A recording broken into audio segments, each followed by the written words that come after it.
Hey guys, welcome to another Raid Shadow Legends video. So I've been playing a little bit about with the video settings on my camera. Finally finally got around to doing it, so hopefully this looks a little bit sharper, a little bit better. Investing in a new microphone tomorrow as well, so hopefully that gives some better audio quality. Although I do believe this current one I'm using, the Rode NT, is pretty good, but I'm going to invest and get something a little better. So anyway, enough of that guys, this is on to Geargrinder, and this guy is so underrated. I haven't heard anyone really talking about him. He just kind of snuck away in the last patch. He was one of the new champions that came out for the Pixneo fusion, and I was looking through for Faction Wars. I've done Faction Wars, completed Faction Wars, got the Lydia, but I was really looking to improve my Faction Wars 21 team for Ogryn tribes, and there's no revivers effectively, and that was really what was screwing it up. Every so often I was losing a champion, maybe every 2 or 3 runs, and then it was making it a bit slower. I've got a pretty decent Ogyrn team, so I was always completing it, but sometimes it was taking like 8-9 minutes. Since I've added this guy in, I'm pretty consistent at about 5-6 minutes on 21, which for Ogryn for me is not too bad. You could do it a lot quicker, but I'm happy with that. So especially if you are free to play, this guy is a total godsend, not only for Faction Wars but just for content in general. He's just a solid basic sort of reviver healer kind of champion. Although he looks nothing like a healer, he looks like he should be like the hardest hitting champion in the game, maybe one of the coolest skins in the game. I feel they kind of wasted it on a rare. But I guess more people get the rare, so it's maybe not wasted. But he's a really cool skin. Doesn't look like a healer, but maybe he's supposed to be some sort of shaman healer rather than like a priest healer type thing. So yeah, anyway guys, sorry about the hat and the fleece. It's freezing here, that's why I have to wear this kind of stuff. The joys of living in Scotland. But anyway, so let's quickly go through his skills. So he's pretty simple. His A1 attacks one enemy and places a 7.5% continuous heal buff on this champion for 1 turn if this attack is critical. So straight away you want 100% crit rate if you want this to proc. Books up to, yeah, quite a few books, 6 books into it. His A2 heals all allies by 15% of their max HP. Now that's important. A lot of champions will save 15% of this champion's max HP, but the fact that it's 15% of theirs is pretty cool. Means you don't have to worry about pumping crazy HP into this guy. You can make him really survivable in terms of defense. He's HP based for his damage, but he's not going to be doing a lot of damage, this guy, mainly because he doesn't actually hit on anything apart from his A1.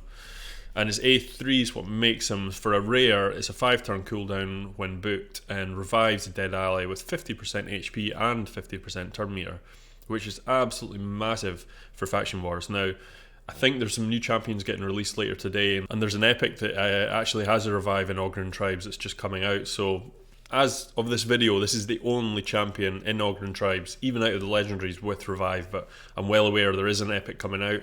But he is an epic. I think he might be void, so he's harder to get. Yeah, a void epic's pretty difficult to get.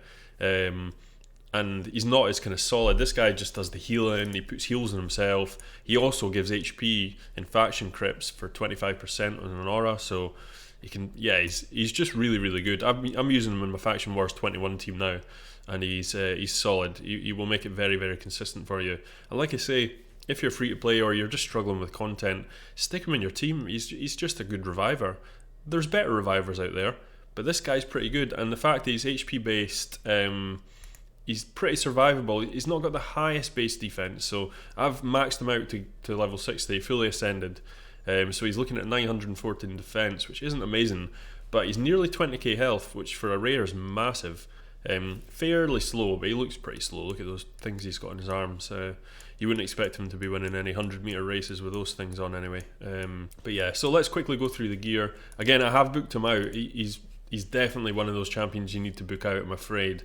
Quite a few rare books to go into him, but rare books are fairly easy to get in this game, because you get a double cooldown reduction on both of these abilities, which is what you need. So this on a 3 turn is really strong. He heals himself with 100% crit rate here, and then just revives people.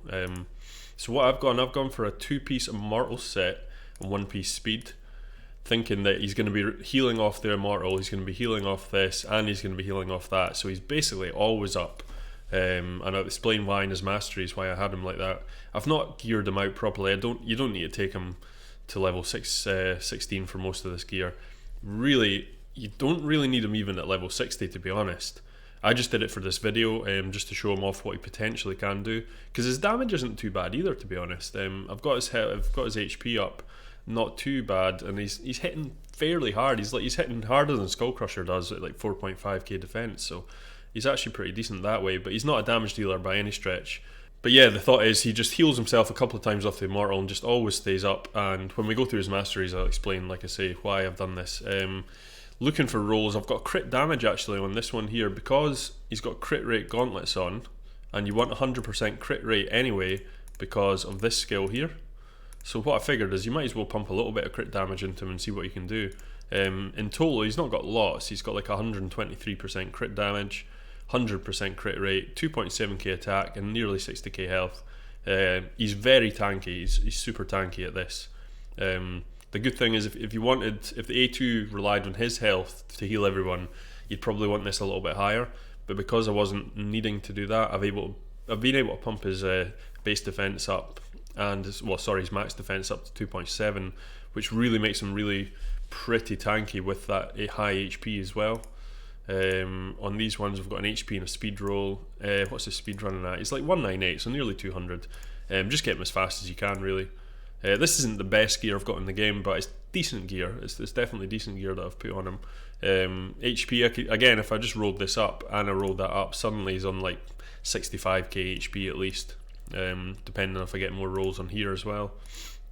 And then speed boots, I've just gone for crit rate and stuff, a lot of crit rate rolls if I can, and a crit rate gauntlets. I think crit rate gauntlets are always going to be on this guy because it's pretty useful to get him there. So you want flat defense on the pieces here if you can, really, because he's got quite low defense, quite low base defense, so these flat stats really help him. So that's like 625 flat defense straight on. And then I've put a defense banner on as well, amulet on as well, sorry, so flat defense all the way through. But you could put a crit damage one on, to be honest, but you're going to lose 265 defense. Depends what your rolls are in here. I suppose you could probably get you could get a chest piece that's defense percentage, but he's got such high HP, you really want to maximize that percentage roll. So I probably will level this up to 16 at some point soon, and he'll be crazy high HP, and then he'll be even more survivable. So in terms of his masteries here, I've gone down these two trees. Now you could potentially go down the crit rate route and just give him that extra 5%, but it's not a massive amount. And like I say, he's only got one skill that's actually doing damage, so I don't think there's much point in focusing on here. And the War Masters are only going to proc off that A1 anyway. So I made him more survivable, gave him some defense, some AoE defense. Cycle of Revenge is really useful. He's going to come round and kind of pick people up again. If you are using him in Clan Boss, you could make your team, if you're low level in Clan Boss and you're looking for someone to kind of revive and keep your team alive and stuff like that, you could definitely use him. But if you are running a team, don't use these sort of abilities if you're wanting it to kind of go in sync. But I'm never going to use them for Clan Boss. And I just went down this tree here. I took some more HP, increased the value of heals, increased the amount of healing, all that kind of stuff. And what we really wanted to do is get down to Spirit Haste and Timely Intervention. So this increases the champion's turn meter by 20 whenever an ally hero drops below 25 HP. That, coupled along with increasing speed when they're dead, basically means when anyone's getting in trouble, he just zooms around to his turn even quicker. He's able to heal, he's able to revive. The heals are bigger because of this, so this is filling his role. You've got to look at champions and think, what are they designed to do? And this guy's designed to pick people up and heal people. So yeah, I think these are the masteries that probably suit him the best, but might be wrong. You could definitely use him for a little bit of damage here. I'm just going to have a quick look through his reviews just now. As you can see, he's solid in Faction Wars, people have, and then useless everywhere else. I don't think that's the case. I think, actually no, he's not useless, he's kind of mediocre in other places. So actually these are pretty spot on. So here he is in my Faction Wars 21 team. As you can see, this is the final stage of Faction Wars. Now obviously I've got some really good champions in here, so they are going to shine over this guy a little bit, because at the end of the day he's just doing some healing. But as you can see there, he hit pretty decent. I mean, these other champions I've got, look at Skullcrusher. So Skullcrusher's about 5k defense. The two of them are hitting basically the same, which is pretty impressive really, from a rare to one of the best epics in the game. And the thing is, crit damage isn't big at all. If I stuck a crit damage amulet on him, I think he would actually hit fairly hard. So his multiplier might not be too bad on that A1.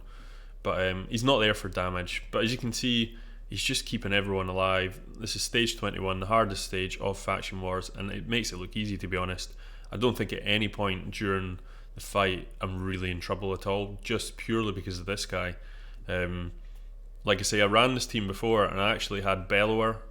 He was running in that spot, and it was really good, and it could be really fast, don't get me wrong, because he was doing some good damage, he was putting out stuns and everything, but the only problem was every so often I'd lose a champion, then it would be really slow, so it could vary quite a bit.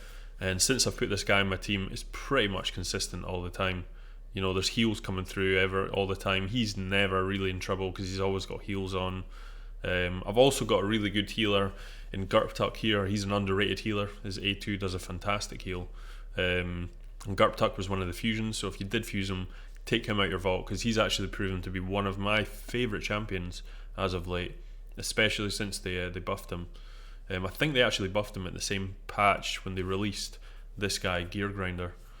But if you were to look at this kind of team right now and you didn't know what they were, you would think Geargrinder's like the most legendary champion of them all. He looks so much cooler than everyone.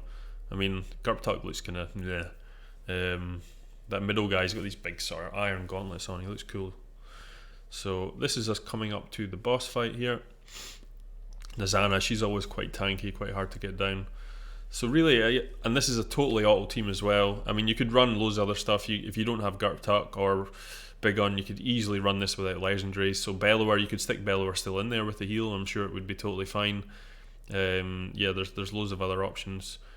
Skullcrusher really makes this encounter better, I think, mainly because of his unkillable, and it kind of the boss will target unkillable champion over the counterattack champions, same as the clan boss. So that does make life a lot easier.